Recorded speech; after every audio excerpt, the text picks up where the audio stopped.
So you say cat allergies cause the overhistamine attack, right, to the eyes and the sinuses and the nose and so forth.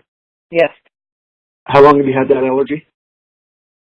As long as I can remember. Is it one particular type of cat? Is it a short hair cat, long hair cat, or is it every cat?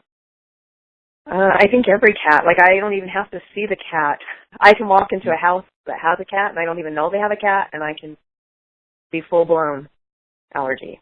Yes, yes. Now, at this very moment, are you on any medicine? Yes. What are you taking right now? I'm taking, I can't remember what it's called. It's okay, but you're on an antihistamine? So I'm on antihistamine, and also I do an inhaler for asthma, because I now have asthma. And did you use the inhaler this morning?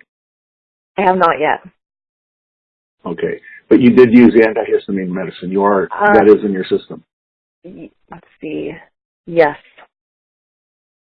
Okay, we're gonna try something kind of interesting just for a minute, and then it's just temporary. Okay. Okay. But I want you to think about. I'm gonna have you think about a cat or cats, rubbing against your leg, jumping on your lap.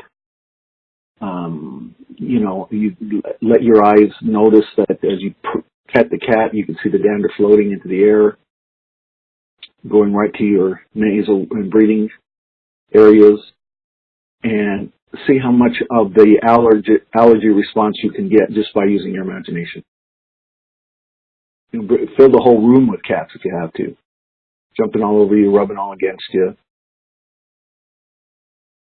What happens?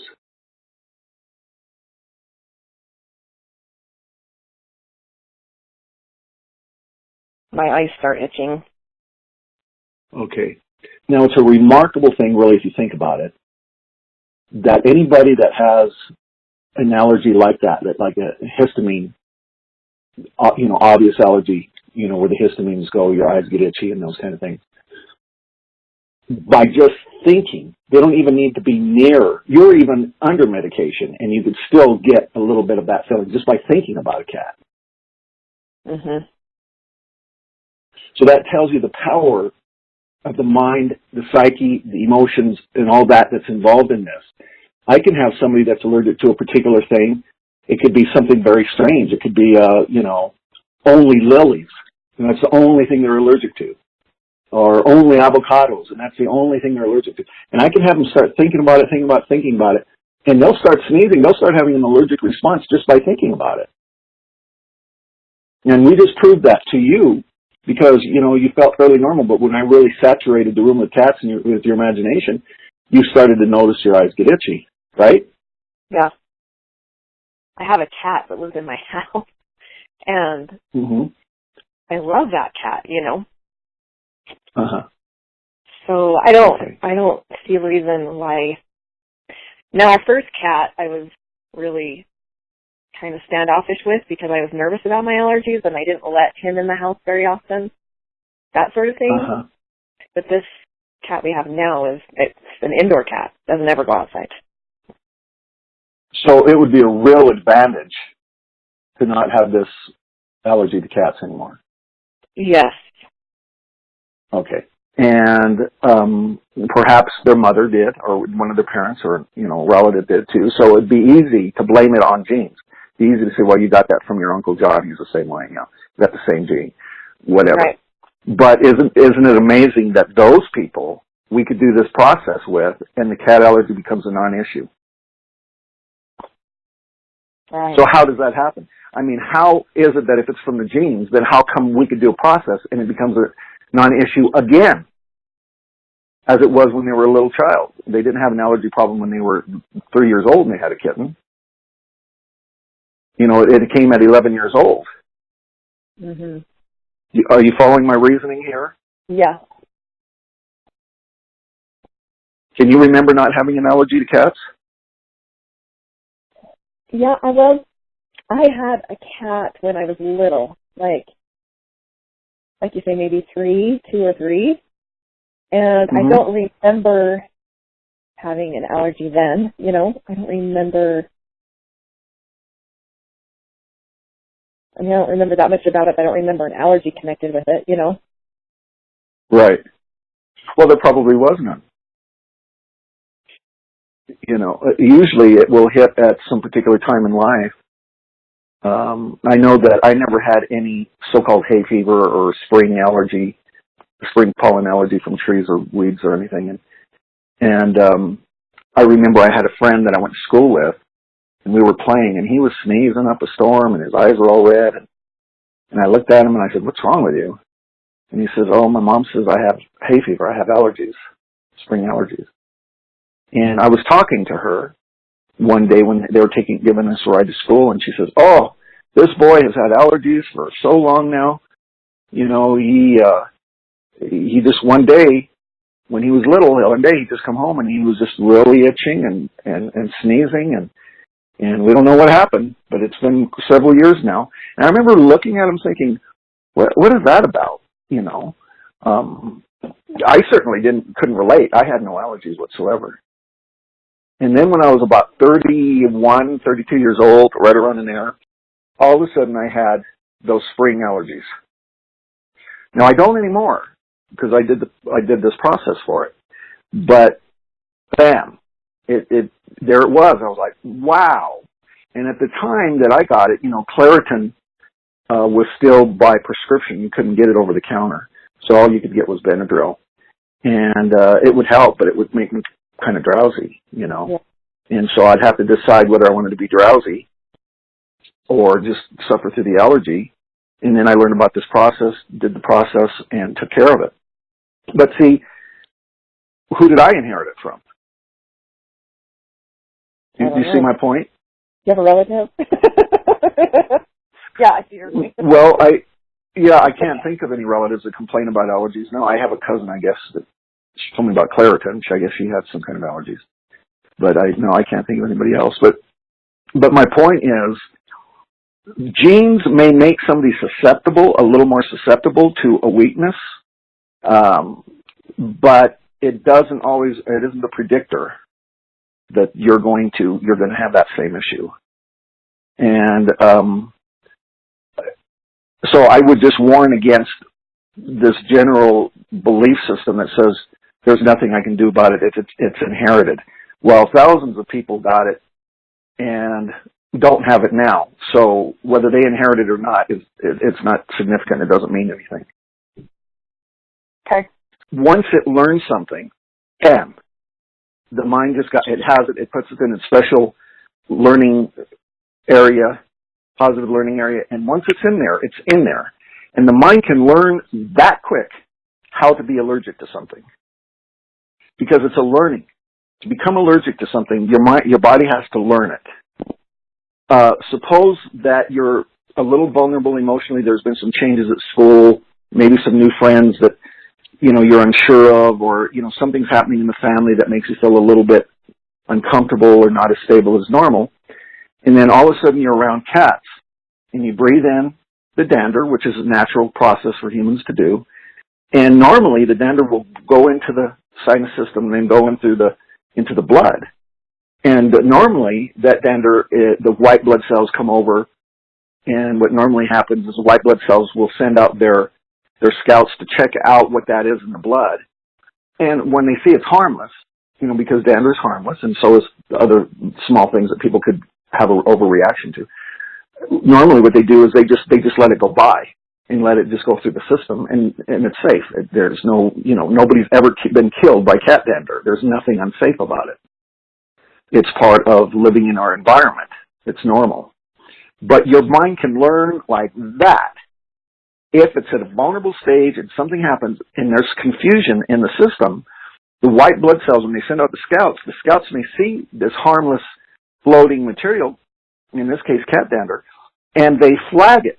They stick a flag into that substance, and then the other part of the army of the white blood cells go and they start spraying and attacking this dander because that's been marked out as dangerous. So they want it removed from the body, And so by spraying it, they spray it with a histamine.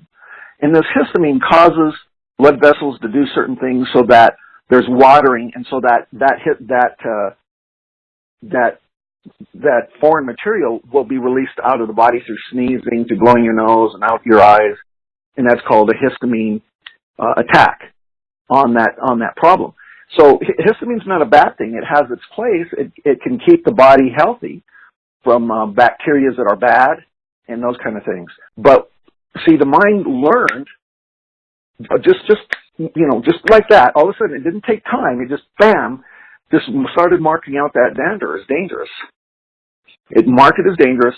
Boom, the histamine's released, and there you got it. Now it's doing it from now on.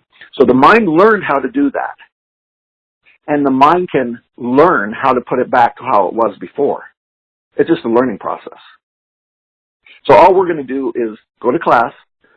We're going to go to class, and we're going to reteach the conscious and unconscious mind to reconsider that there's nothing dangerous about cat dander. It's everybody breathes it in. It's harmless.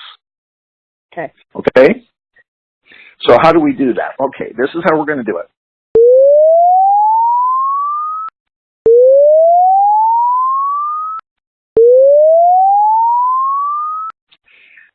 It's really easy to teach the human mind, actually. Almost too easy. That's kind of the problem. It's almost too easy. So in this case, we use that to our advantage, that really easy learning. And we just retaught it how to do something that's natural that it knew how to do before. So I'm going to have you test this right now. Is your cat nearby? He's probably upstairs. I could probably go near him. I'm going to we're going to take a minute, and what you're going to do is you're going to go get the cat, pet it, and you're going to try to have some kind of allergic response. I want you to actually try to get the response. Okay. Try to get the eyes to itch. Just put your face right into its fur and do it on purpose and see if you can. Just try as hard as you can to get the response and let me know what happens. Okay. Okay, I'm going to put my phone down for just a second. Yeah, that's fine. Take your time.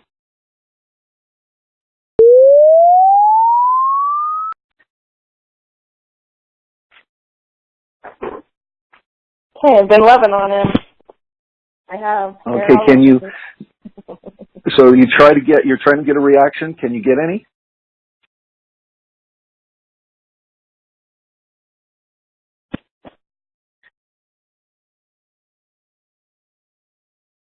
No, I'm not really having any reaction. Come on, try harder.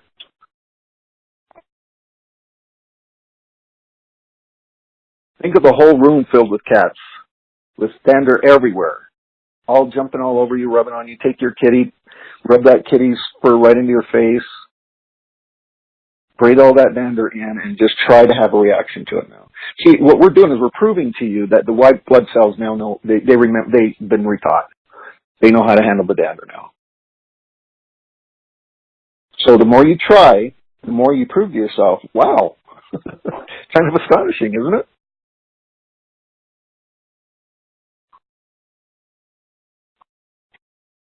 Yeah, I'm not getting anything. Yeah. What do you think of that?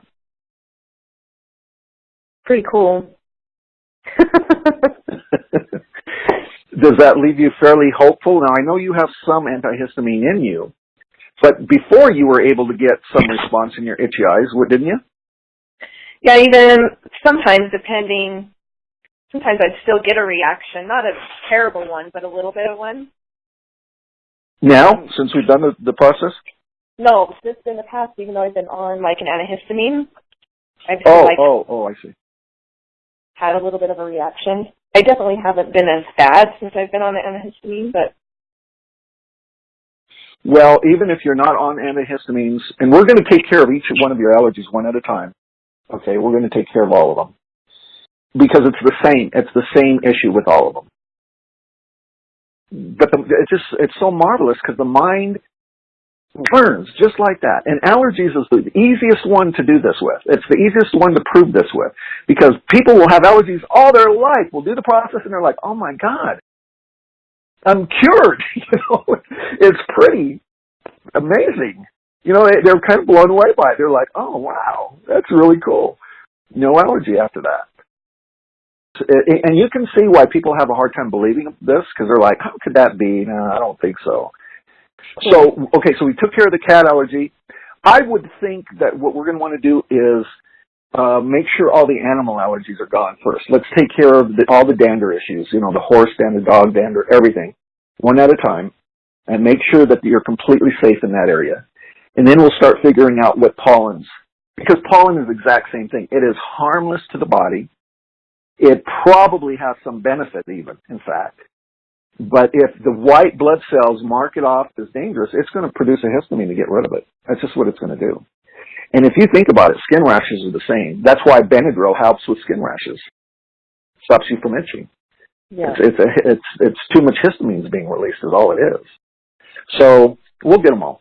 Okay, that, and I'm guaranteeing this to you. I promise you, we'll get them. You don't have to take any of that. You won't have to take any medicine ever again as soon as we get them all. Oh man, that would save me for this kind of thing. Some money. Yeah, it's well worth it going after it. Okay. Okay. So congratulations, and you're going to enjoy the benefit now with the cats. And so